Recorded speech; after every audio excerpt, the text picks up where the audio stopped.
Ee, ọ chegbuole m o. Nwanne hụkwala ihe m hụrụ taa. Gwara nkọlọ gị otu ihe mere nụ. Na nwanne ihe m chọrọ ịgwa gị ugbu a ma ebe o mere na side New Cemetery Road nke dị na ala Ọnịcha. Na nwanne ka esi m gbatuo m wee hụ onye ji otu dimkpa aka n'akwa ya, otu nwa agbọghọ ji ya aka n'akwa. Na-ajụ ole ihe na-eme ebe a.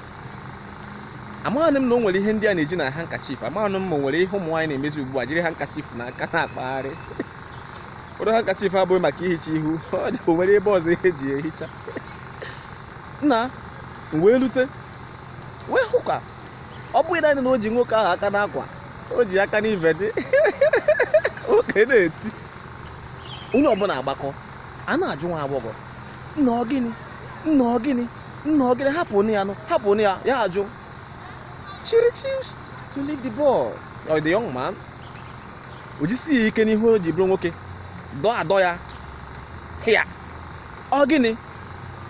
Ọ bụrụ na nwoke si na amalụ na ọ na-agafe, onwe ka ahụ ya si emetụ nwa agbọghọ, handkerchief o ji n'aka o ji ehicha ihe wee dapụ n'ala, o wee jide ya n'akwa,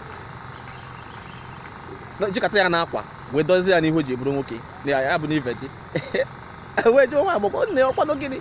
Nke nwoke wee tinye aka n'akpa wepụta ego na-enye ya, sị ya na-ejiri 100 naira nke anọ jiri ya gote handkerchief. Hapụnụ m ụkwụlọ. Onye ọbụla agbakọ, ụmụ nwaanyị bịa agbakọ na-arịọ ya, nne hapụnụ ya ụkwụlọ, ọ jisie ya ike. Ọ dọkọta nwa amadi adọkọta ya, ọ mara ihe ọzọ ga-eje, o jiri ofe aka pịa sụọ ya n'ihu, ọtụkpo nwa agbọghọ ahụ n'ime gọta. Ụtakwu dị anya n'ime gọta.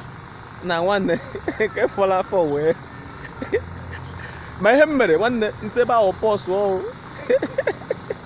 The guy wee pọsụọ. All of us paused. That is the end of the story. Ngwa ya dịrị unu mma. Daalụ.